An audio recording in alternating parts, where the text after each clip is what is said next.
Randolfo, qual a importância do auxílio emergencial? Olha, se ele não for renovado nesse ano, nós vamos ter uma crise social de proporções gigantescas no país, sem precedentes. Porque veja, Antônio, do dia para a noite, 65 milhões de brasileiros, no meio de uma gravíssima crise sanitária, e com a crise sanitária em alta, com a média de morte de mais de 1.000 brasileiros, compatriotas nossos morrendo por dia, vão ficar sem nada, desprovidos de qualquer coisa, sem amparo. Isso também com o agravamento da crise econômica. E assim, uma coisa está diretamente relacionada à outra. A gente não sai da crise econômica, a gente não sai da pandemia sem ter vacinação. E a vacinação no Brasil está indo muito devagar. Nós, num grupo de 20 países, ou mais adiante, num grupo de 30 países, nós somos o que menos estamos vacinando. Da OCDE, somos um dos que menos estamos vacinando.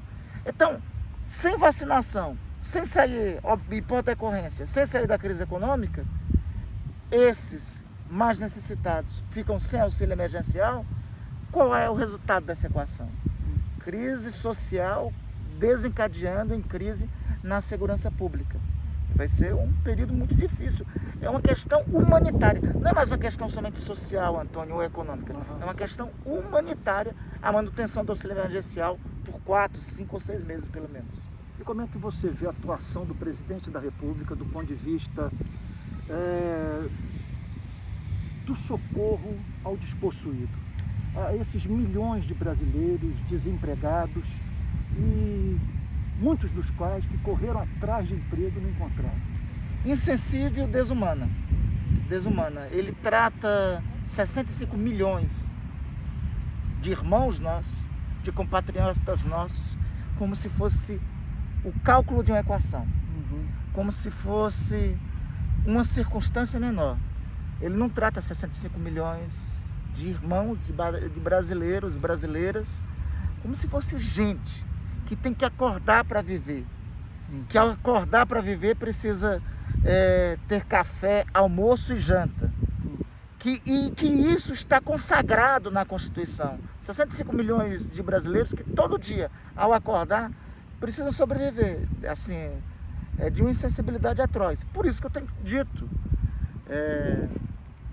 ser oposição hoje ao governo de Jair Bolsonaro, há muito deixou de ser uma questão de ser de esquerda, de direita, de centro.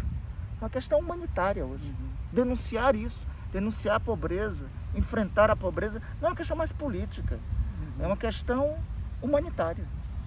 Você me falou que está com um projeto de lei cujo objetivo é a prorrogação do auxílio emergencial. Qual é o conteúdo dele? Então, está aqui ele, vou entregar, tenho o maior prazer em entregar em tuas mãos. Muito obrigado. Nós restabelecemos o auxílio emergencial por 4 meses, né?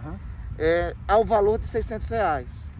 Nós estabelecemos aqui algumas fontes para isso. Uma delas, por exemplo, olha, o Brasil teve só de renúncia fiscal em 4, 5 anos algo em torno de 20 bilhões de reais, né? Nós estamos propondo aqui um corte linear de 30% em todas as renúncias fiscais. São favores a serem feitos para grandes empresas. Porque, veja, é verdade, assim, a equação para ser fechada, os que não perderam têm que ceder um pouco para os que estão perdendo tudo, que são os mais pobres.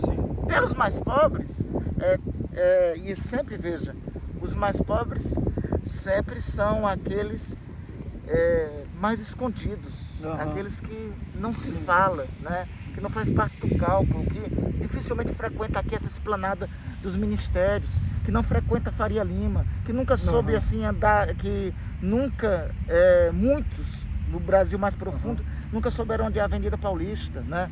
Não conhecem o que é a Zona Sul do Rio de Janeiro. Esses mais pobres, via de regra tem muito pouco para falar sobre eles. Os mais ricos, os grandes, sempre tem grandes lobbies nesses 2 prédios que estão aqui, né? Nós temos então que desses que mais tem, tirar um pouquinho para poder compensar para aqueles que estão despossuídos de tudo nesse instante. Então, a nossa proposta, fazer um corte, nós apresentamos 3, 4 fontes e apresentamos e reapresentamos um auxílio emergencial por 4 meses e R$600. Agora, enfrentar esse lobby é difícil até mesmo para vocês, senadores e deputados.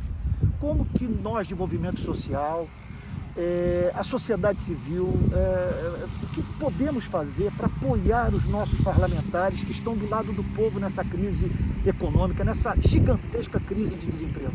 Antônio, você disse muito bem. Aqui, nessas duas cúpulas, tem lobby para tudo. Tem lobby para defender interesses de cúpulas, do serviço público, de cúpulas, tem lobbies para defender interesses de grandes corporações financeiras, tem lobby para defender interesses do mercado financeiro, tem lobbies para defender interesses de grandes empresas. Agora, eu nunca vi um lobby pelo que representa esses pratos que estão aqui, pelos 65 milhões de brasileiros. Eu nunca vi lá assim, se reunir, olha, um desses daí com crachá, engravatado, bem arrumadinho, chega lá no gabinete, olha, eu estou pedindo audiência com o senador porque eu represento os 65 milhões que dependem do auxílio emergencial. Não aparece, homem. Mas todo dia aparece lobby para projeto, para cúpulas, né, para magistrados, para alguns grupos de magistrados, para grandes empresas, para grandes corporações, mas nunca aparece para os mais pobres. Então, por isso, o que vocês fazem aqui, o que vocês estão fazendo, esse ato, é um ato pelos invisíveis, pelos aqueles que não têm quem os defenda, né? Então, o que pode ser feito é isso que vocês estão fazendo. E isso que vocês estão fazendo, façam mais, reproduzam mais, mobilizem mais, façam aqui em Brasília, façam no Rio, porque isso aqui é uma mobilização para aqueles que nada possuem. A última questão. Olha, muito obrigado por você estar conosco debaixo desse sol.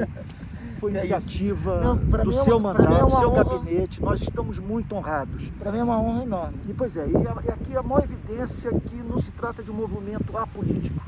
Pelo contrário, nós queremos trabalhar com todos os representantes da sociedade brasileira, do povo brasileiro que tem compromisso com o povo. Inclusive você disse aqui, eu vim até aqui. Eu acho que os meus colegas que estão comprometidos com essa causa têm que vir para aqui também, tem que vir conversar, tem que apoiar, manifestar apoio para isso. Isso é uma pauta emergencial. Eu repito, reitero o que eu estou dizendo. Nós vamos ter um caos social jamais visto na história desse país, se nós não tivermos pelo menos reiterado 2 ou 3 meses de auxílio emergencial. Agora, qual a possibilidade do auxílio emergencial ser prioridade na pauta dessa nova fase do Congresso Nacional? Nós vamos tensionar e pressionar para isso. Apresentamos esse projeto de lei, não é o único, tem outros projetos dessa natureza. Eu integro uma frente, que é inclusive coordenada pela deputada Tabata Amaral, chamada Frente Parlamentar da Renda Básica, né, que está propondo um debate sobre isso. E assim, é fundamental essa pressão que vocês estão fazendo, porque essa pressão de fora pode e vai influenciar lá dentro para a agenda não ser somente a agenda econômica, para a agenda ter também, para na agenda também ter a cobertura dos mais pobres. Senador, parabéns por esse compromisso com o necessitado. Parabéns a vocês. Se não fosse, eu sou fã há muito tempo, aspirava a te conhecer como vigia aspira pela aurora, né? Obrigado. Você tem um grupo de fãs por todo esse país, e o que vocês estão fazendo por esse país é fenomenal, né? Então, a força que vocês e a mobilização de vocês, é nela que nós acreditamos, que nós podemos dar uma volta. Conte com o nosso apoio. Nós vamos estar torcendo e exercendo pressão democrática para que o seu projeto de lei passe e essa boa notícia chegue nas comunidades ribeirinhas do Amazonas, no sertão do Nordeste, nas favelas. Nas favelas cariocas. Pois é, a notícia de que o pobre está livre do fantasma da fome. Que assim seja. Valeu, parceiro. Valeu.